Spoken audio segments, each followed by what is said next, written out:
comics are stupid. No Harry Potter movie is good. And you're like, give me the Snyder Cut. Oh, sorry, just walk in front of you here. Gonna put my popcorn down. Oh, sorry, gotta put this here. Universal needs to sue Sony.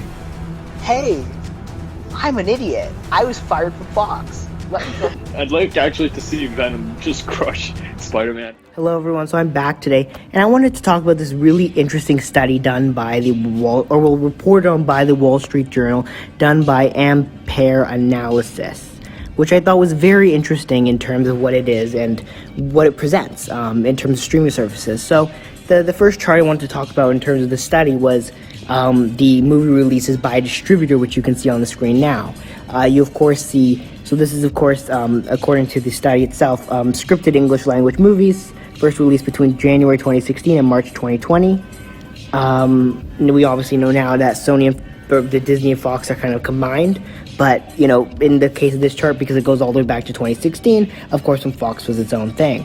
So you look at this and you can tell how Netflix released over 120 English language movies between those two, those two dates that I specified before. And then in the second chart, right, it talks about the audience and critic rating by distributor. So Netflix, you can see, has by far not only the lowest net audience rating, but also the critic score, which you can see based on that chart, right? That although, yes, you have some, like Paramount, I think would probably be the second lowest critic score, and probably the second lowest audience score, yeah. But then I want to do this in a contrast to more Disney, because I think Disney is the one which, later in when we talk about some of the other findings, that Disney is the one that really is important for this. So you go back to that first quality over quantity chart in terms of movie releases. You can see that Disney has let's say about 30, it's just over the line, so maybe it's like 35, 40. And so compared to 120, that's a lot. Disney 40, Netflix 120. Now, it'll be interesting to see it'll be interesting to see, look at the kind of timeline, because I assume Disney's would have a lot more maybe in recent years, like in later parts of the study than earlier, but that's besides the point, right? So, and Disney also has the highest audience critic score and audience score. And audience score by far and critic score by far. So I think that's very important. And now but then you look at this next chart, okay? And this is the part which I think is really the biggest thing, which is lasting buzz, okay? Now, so this chart talks about the percentage of films that maintain significant public interest for more than 5 months. And you look at Disney here, right? Disney is at the top of this chart, where Disney actually has the over 40% buzz for more than 5 months. And I think that and you go down and you say, okay, Universal is down there a little bit, but then Netflix, that's the big one that we want to talk about, right? And I think Netflix's idea of, and Netflix, it's zero. Essentially, it's zero. I mean, it might be a minor, it might be a small number, but it's zero for all intents and purposes. And I think that's kind of the biggest thing which we have to look at, right? Is this idea that Netflix, you can see this, right? Think about what Netflix film. We're talking about movies here, we're talking about TV shows, because yes, Stranger Things would be one of those things which would be, but how many can you think of off the top of your head of Netflix films that have been released where there's still people talking about it 5 months after? Now Disney, I mean, they've got Star Wars and Marvel, so just by that nature, you have people talking about that for a long time. People are still talking about Infinity War. There's still that buzz. And in terms of when they talk about buzz, they mean daily search activity across several movie and TV information sites over time. So I assume things like IMDb and whatnot, and those kind of sites, and movie stores, whatever the case may be. And you do always want to go look for those Infinity Wars, those Marvel movies, right? You're always looking up Marvel movies, It's something which Disney does clearly. It's just looking at it from a simple numbers point of view, or a simple observational point of view. Netflix doesn't have that lasting effect. Yes, when it comes out, things like, for example, the one that really stuck out to me and that I was thinking of when I was reading this was Bird Box, right? That was a movie which, when it came out, had massive interest. But then over time, what happened was, literally a month or two later, people stopped talking about it. And I think this has to do and this kind of proves obviously that the quality is more important than the quantity. And Netflix's strategy has always been quantity. Let's just shove things out there, because what they're worried about, Netflix at least, is they're worried about if these studios who are starting to create those services, streaming services, Netflix doesn't have back catalog, right? Because they created themselves initially as a kind of distributor for what started off as the DVDs, right? And people would, you'd borrow the DVD from Netflix, and then you return in the box.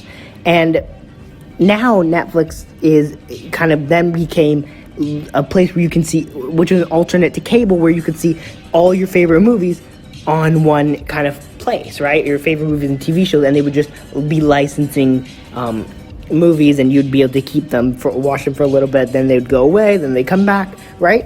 And then what happened was Disney started doing this, and Warner Bros. With HBO Max, and Paramount Plus, and Sony does have their deal with Netflix, but and then the Peacock, right? And now you suddenly have Netflix having to say, wait a second, we're losing our back catalog, so we're going to invest all this crazy amount of money. Like, they've invested a crazy amount of money into these originals, right? And then what happens is they're kind of like, wait a second, we actually have to create a back catalog, because we have to have people come back and say, okay, great, I'm gonna watch Netflix because there's all these movies, because they're gonna lose the other stuff that is their back catalog, and then they have no back catalog, right? Disney already has history of back catalogs, so they don't have to worry about creating as many new things to kind of fill their streaming and fill whatever the case may be, right? And so I think that has to do for a large part with Netflix's struggles. And I think that Netflix does a great job sometimes advertising things. And I think what happens for Netflix, and what I've at least observed, and again, I don't have the numbers to back this up, but this is more based on my observation. If you don't agree with some of my observations, or you have different ideas, let me know down below, because I'm really interested to kind of hear what other people think of this. But I feel like Netflix really does reactionary marketing. And what I mean by that is they don't really market things ahead a lot unless they know there's interest in it. They don't market the things that people are less hyped about or less interested about. They only focus on marketing things that people are clearly interested in. And I think that's the wrong way to approach marketing, in my opinion. And again, I'm not some expert in marketing. It's just based on observation. I feel like you should be marketing the things, trying to get people interested in the things which they may not normally be interested in, rather than things that have so much hype around them, right? Because that's what Netflix does. They seem to spend a lot of money marketing things which have so much hype and so much interest, and so many people who are interested in watching it, rather than things which people may not be as excited for, or may not have even heard of before, right? And that's why you have Netflix, where you go through the original movies and you can see there's so many things you just never heard of before. For every one good movie they release like 5 bad movies that no one even hears about or watches. So it's kind of like, yeah, you got your Bird Box, you got your Enola Holmes, you've got all these things, but for every one of those, you've got 7 things that you've never heard of that are on Netflix as the original movies, right? And so I think that's kind of the problem with Netflix in terms of what they're doing. And because it is going to be a struggle for them, because they started to try to grab these IPs and, do all these different things to try to hope to, but they'd be doing a lot better. And honestly, if we're going to talk about Netflix's strengths, it's being in TV. And I think that should legitimately be where they focus their efforts in the future, more so than the movie side of things. Because as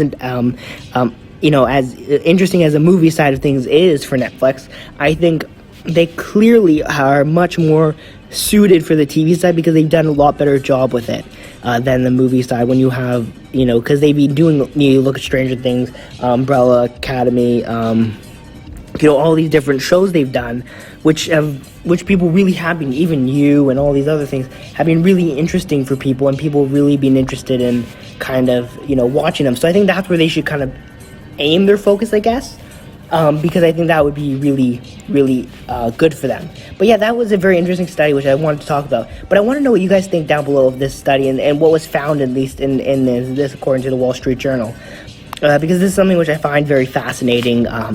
and I wanted to kind of talk about, but I also want to know what you guys think in terms of what have you observed? Have you observed similar things? Does this make sense based on what you've observed or what you've kind of felt yourself? Because obviously everyone here is, or most people here are consumers of Netflix, and so I assume people can kind of speak to that as well. So I'd be interested to know what you think down below. Don't forget to like, subscribe, comment, share your thoughts, follow us on social media, and of course, see you next time. Bye.